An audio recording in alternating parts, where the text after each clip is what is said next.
Congress granted D.C. limited home rule authority through the District of Columbia Self-Government Reorganization Act, also called the Home Rule Act. In the Home Rule Act, Congress reserves the right at any time to exercise its constitutional authority as legislature for the district, which it includes the right to review and block local legislation before it takes effect. It has now become necessary for Congress to exercise such authority. Why? Because the D.C. City Council is seeking to exercise its authority not for the best interests of its citizens or the broader community, but for political purposes. Today, the political City Council is using special legislation not for emergencies, but in response to the Trump administration's effort to bring law and order to D.C. and to circumvent Congress's authority. For example, in March, the City Council enacted a temporary law codifying Chevron deference in D.C. in the city courts in an effort to avoid the effects of the United States Supreme Court's decision in Loper-Bright. I filed H.R. 3766 to repeal the special law and prohibit such future laws. Another example, 1 month after President Trump signed his EO making the District of Columbia safe and beautiful, the City Council implemented a temporary law to amend the open meeting requirements to allow it to meet in secret. The City Councilmen during the hearing indicated that they wanted to meet in secret in response to congressional and presidential oversight of their failed city policies. In response, Senator Lee and I introduced 2 bills, one to exercise congressional disapproval and block this law, and also one to create an expedited period of congressional review over special legislation. Section 740, the Emergency Control of Police in the D.C. Home Rule Act, grants the President of the United States the ability to mobilize the Metropolitan Police Force when it's determined that special conditions of an emergency nature exist for federal purposes for a period not to exceed 30 days unless further extended by Congress. President Trump has lawfully exercised this law. On August 11th, President Trump issued a memorandum directing the Secretary of Defense to mobilize the D.C. National Guard. While governors control their state guards, the D.C. mayor does not control the D.C. Guard, which is under the control of the president. D.C. has seen major improvements in the incidence of crime in the last 3 weeks with the help of federal intervention. Homicide rates are down by 38%. Robbery is down by 62%.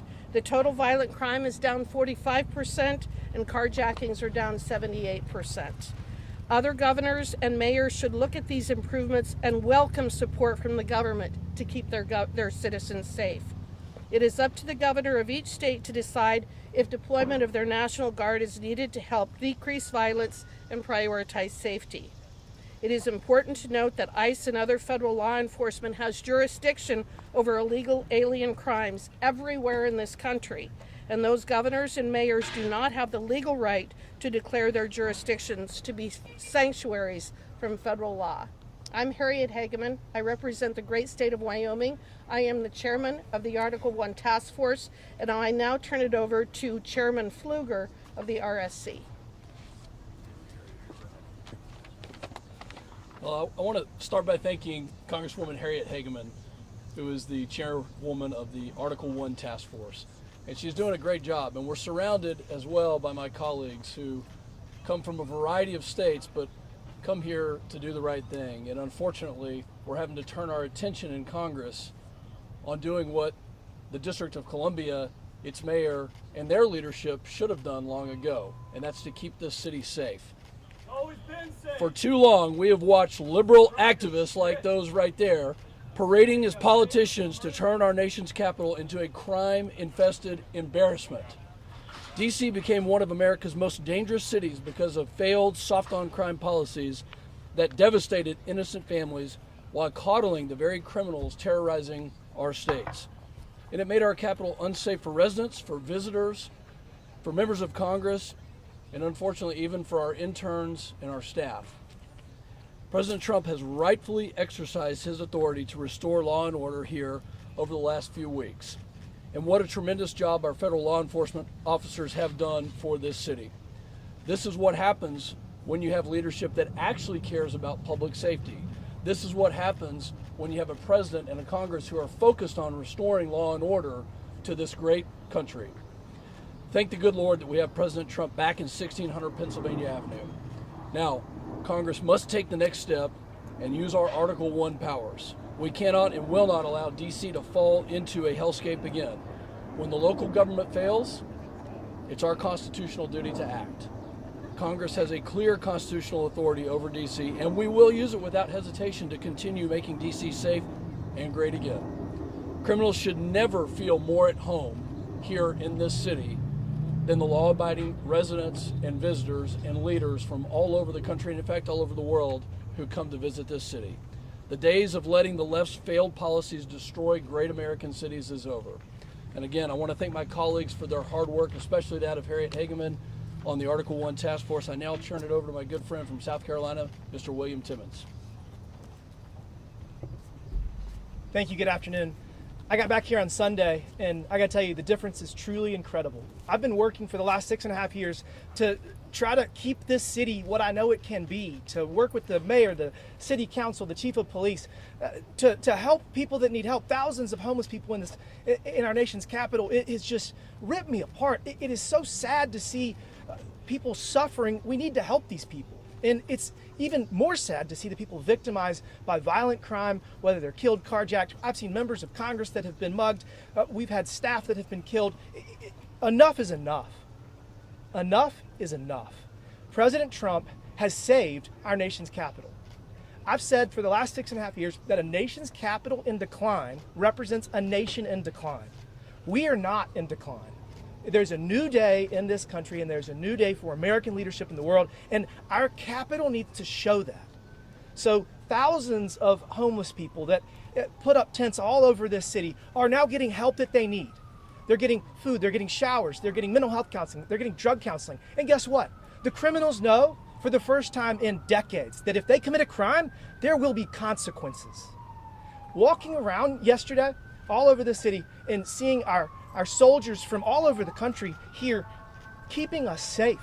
And guess what? They haven't had to do much in terms of law enforcement. They haven't had to protect anybody because deterrent threats matter.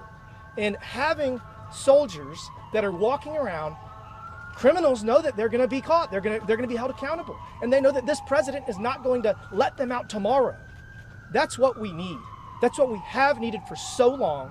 And I couldn't be more excited for the Washington, D.C. that I see today.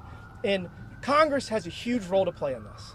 We must pass laws to further appropriate funds, to beautify the city, to make every American proud of this city, to make sure that every American can come here and not be worried about being mugged. For the last 6.5 years, I have told people that this is not a safe place and you should not walk around at night. That makes me so unhappy when I have to do that. Not anymore. Not anymore. I am so excited that President Trump has taken these steps, and Congress must now act. We're going to pass a number of additional laws to make sure that we never find ourselves in this situation again. And we're going to give not only the funding they have asked for, we're going to give them much more than the funding they asked for to make this city exactly what it should be. It should represent the greatest country in the history of human civilization, and people should be safe and very excited to come here. That's what we're going to do. I thank Harriet Hageman for her leadership and August Pfluger for his. It's a new day in this city. It's a new day in our country. It's a new day for leadership in the world. And we're going to do everything we can to help President Trump keep us on the right track. And with that, I turn it over to Representative Brad Knott. Thank you. Thank you, Representative Timmons.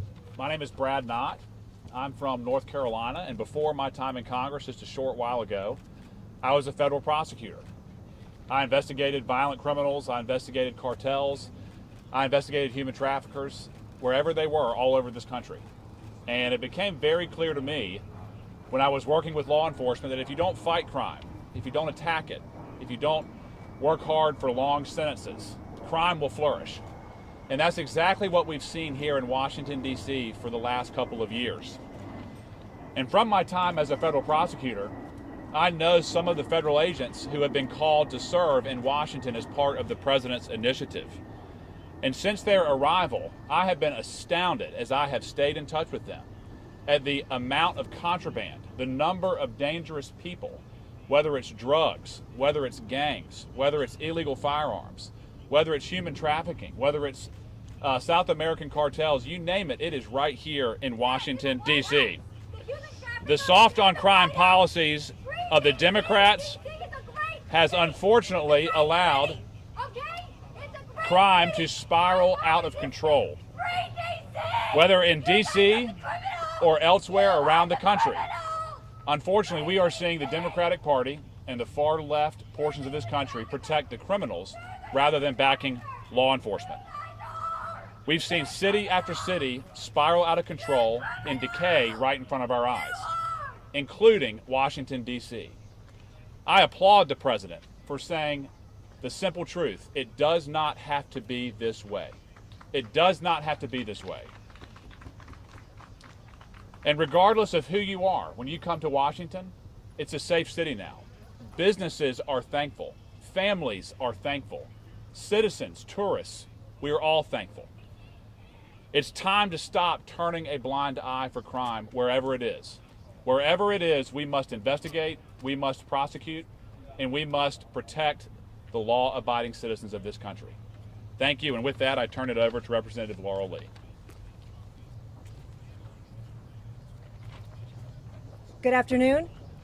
I'm Laurel Lee from Florida's 15th Congressional District, and I want to thank my colleagues on the Republican Study Committee for their leadership on this issue, particularly Representative Hageman and Representative Pfluger. So Washington, D.C., our capital city, is the seat of our democracy and a symbol of freedom around the world. But for too long, it has also been a city that is plagued by violent crime, failed policies, and leadership that refuses to take responsibility for public safety. That is why I am proud to support President Trump and my colleagues who are here today in our efforts to return order and law to Washington, D.C. Together, we will advance common sense proposals to restore order, to put victims first, to hold violent criminals accountable, and to stop the revolving door of repeat offenders who cycle back onto the streets. In just the past 2 weeks since President Trump stepped in, we have already seen the dramatic difference that decisive action takes. Carjackings are down, violent crime is trending down, federal coordination has strengthened detention and prosecution. And for the first time in a long while, the people of DC are beginning to feel safer in their own neighborhoods. That progress proves a simple truth. When you enforce the law, when you keep dangerous criminals off the streets, when you prioritize the safety of families, and when you allow law enforcement officers and prosecutors to do their jobs, you get results. The American people deserve a capital city that reflects the very best of this country, not one that turns a blind eye to lawlessness. Republicans are committed to ensuring that DC is safe, secure, and accountable for years to come, and we will not stop until that promise is fulfilled. I now turn it over to my colleague, Representative Fedorchak. Thank you, Laurel. Thank you, Representative Hageman, Pfluger, for your leadership on this really important issue.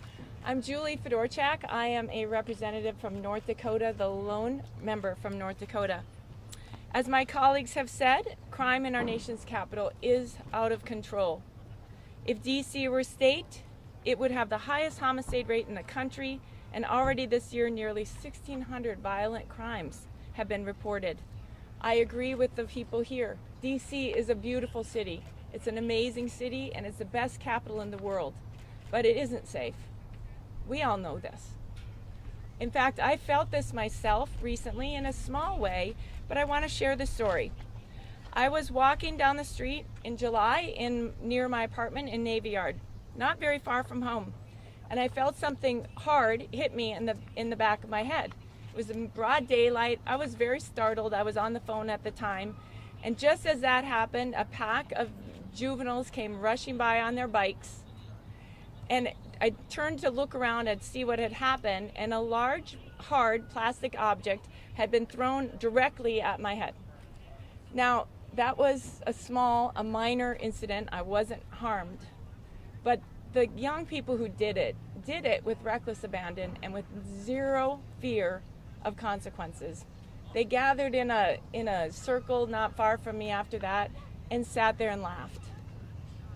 And it's just an example of how crime is out of control in this city and there aren't any consequences. America is the greatest country in the world. There's no reason why our capital should have a violent crime rate higher than some of the most dangerous places in the world. Just as President Trump restored order at our southern border by enforcing the laws on the books, he is stepping in now to help make D.C. safe again. Many of our colleagues on the other side of the aisle have falsely claimed that D.C. crime stats are at a 30-year low.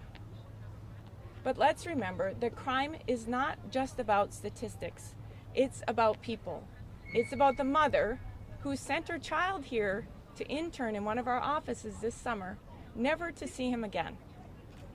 It's about all the families who suffer from crime in this very city. It's about the Metropolitan Police Union, who agrees that they're stretched too thin and don't have the resources to take care of crime in this city and to provide a safe environment. It's about staffers, interns, families, and visitors who live with the daily reality of coming to the city that isn't safe. That's why I support President Trump's actions to restore law and order in Washington, D.C., and why I'll continue to stand with my colleagues in demanding real accountability and real solutions to make this city safe again. Thank you, and I'll turn it back over to Representative Harriet Hageman for closing remarks. Oh, sorry, Buddy. That's okay. Thank you very much. I'm Buddy Carter. I have the honor and privilege of representing the 1st Congressional District of Georgia, and we're here today to talk about something that Donald Trump promised during the campaign. He promised to make our nation safer and more prosperous. Now, he's already made it more prosperous through the One Big Beautiful Bill Act. Now he's making it safer. He's making it safer by making our streets safer. You know, our streets need to be safe, all of us, not just white people, not just black people. Everyone needs safe streets. Democrats, Republicans, we all want that. And President Trump has done that. I've got a piece of legislation. It's called Make Our Streets Safe Again. And what it does is to codify President Trump's executive order about ending chaos and disorder on our streets. It does this in a number of different ways, not the least of which is that it calls for law enforcement. It also calls for accountability, and it calls for making sure that we are giving help to those who need it. You know, during the last quarter of the Biden-Harris administration, there were over 274,000 people living on our streets. That was because of weak and ineffective leadership. Now we want to end that. And what this bill will do through codifying President Trump's executive order is to make sure these people get the help that they need. Make sure that they get the mental health services that they need, the addiction services they need. We're going to do this by making sure that they're held accountable. Now, I've heard the noise. I've heard the noise from the other side about, oh, you're picking on Democratic cities. You know, there was a famous bank robber, Willie Sutton. They asked him, why do you rob banks? And he said, because that's where the money is. Why are we picking Democratic cities? Because that's where the problem is. That's where the problem is. That's why we're picking them. Chicago, the highest homicide rate in the country. Look at Washington, D.C., number 4 in the country. We've got to end this, and we've got to do it for our citizens, American citizens. You all have the right, your taxpayers, all of us have the right to be able to enjoy our streets, to be able to walk down the street without fear. Look what has happened here in Washington, D.C. Earlier this summer, we had 2 interns who were shot and killed at the Israeli embassy. We had an intern here at the Capitol who was shot and killed. We had a member of the administration who was mugged and brutally beaten.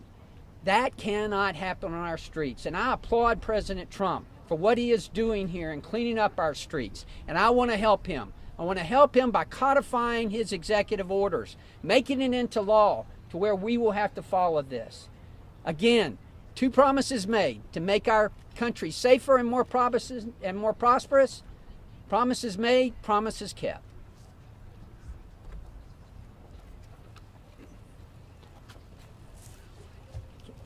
My name's Ron Estes. I'm the congressman from Kansas 4th Congressional District. We've talking here today about we want to have a safe capital for our country.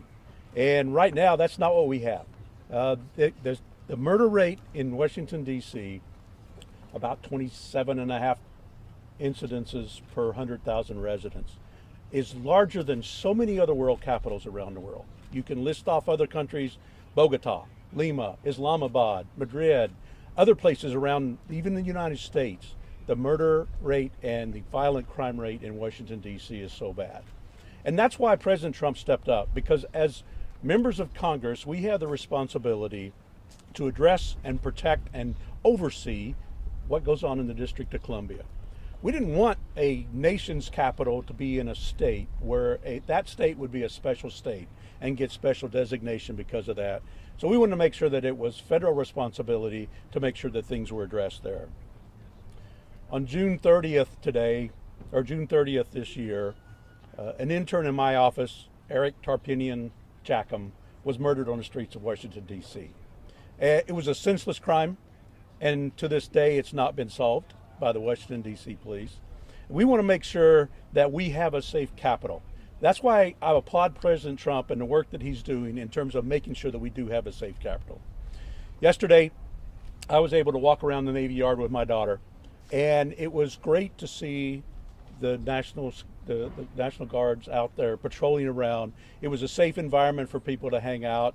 It was nice. There was a family there having a birthday party for one of their children. And we want to make sure that we have a capital that Americans are proud of. It should be a clean capital. It should be a safe capital. We want to be able to have American citizens come here and enjoy their capital. We want to have foreign dignitaries come here and be impressed and enjoy the fact that they've come to America and that we have a nation's capital that we're proud of and we want to support. So I applaud the effort that we're working to make sure that we have safer cities, that we have a safer capital, and that we reduce the crime rate that's been so rampant here in Washington, D.C. Thank you. Okay, wonderful. Thank you. I appreciate all the comments made by my colleagues. I think that you can see that we come at this maybe from a little bit different perspective. At the same time, we all recognize that the beauty and safety of our nation's capital is important to all of us. So with that, we'd open it up to questions. Please identify. We're going to take 3 questions and we'll start with Town Hall. Hi, from Town Hall. Congresswoman, DC's leadership has allowed crime and chaos to spiral out of control the last several years. We've all seen that, requiring President Trump and Congress to step in. So how will Article 1's authority help hold these failed leaders accountable and restore law and order in our nation's capital? So we need to exercise our legislative authority and oversight over Washington, D.C. I've identified 3 bills that I have introduced, 2 with Senator Lee and 1 as a standalone, to address the lawlessness that you actually see in the City Council here as well. I think that all of us working together will be coming up with additional bills to address specifically the crime situation in our nation's capital. And I know that this is our first day back after our August recess. We will be discussing what happens after the expiration of the 30-day period that is allowed for in the Home Rule Act with the President. I know that I will be working with my colleagues here to determine what the next step is in that regard. But I think that so many people, from just the anecdotes that I have heard, being here as well as reading in a variety of publications, people feel like they can take their families out on the streets, that they can have picnics, that they can go and do the things that they have been deprived of for many years for fear of the crimes in Washington, D.C. And I think that's an incredible development that we need to build upon. Hannah Brandt from News Nation. Wondering if you support President Trump sending troops into other American cities, Chicago, New York, if he doesn't have the approval of mayors and governors there to do so. Well, I think that that's the challenge, isn't it? And that's why I indicated in my comments that it's up to the governors and the mayors of those communities as to whether they're going to protect their citizens or they're going to protect the criminals. We are at a crossroads in our country right now, and I think that it is imperative that our political leaders step up and actually recognize that they work for us, they work for the citizens, not the other way around. around. They shouldn't be coddling the criminals. They should be protecting their citizens. And they have the ability and the wherewithal to do that. We have seen with the surge in the last 30 days in Washington, D.C., that law enforcement on the streets works. We know that. This is common sense. The mayors and the governors need to step up in places like Chicago, L.A., Atlanta, other places. They need to step up and they need to start protecting their citizens and not protecting the criminals. So you're saying the president should wait for them to ask? I think that it's up to them to make the decision of whether they're going to protect the criminals or they're going to protect their citizens. I think the burden is on them right now.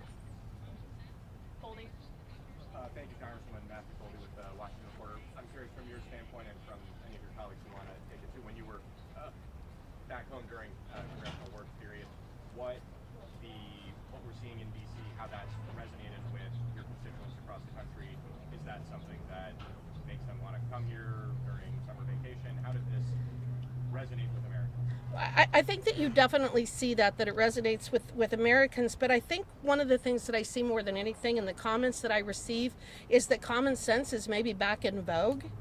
I think that we all recognize that if you have a police presence and you actually prosecute criminals, you're going to have less crime. You're going to have less people willing to take the risk of either throwing a projectile at a member of Congress or carjack or engage in other nefarious behavior. So again, what we're talking about is nothing earth-shattering.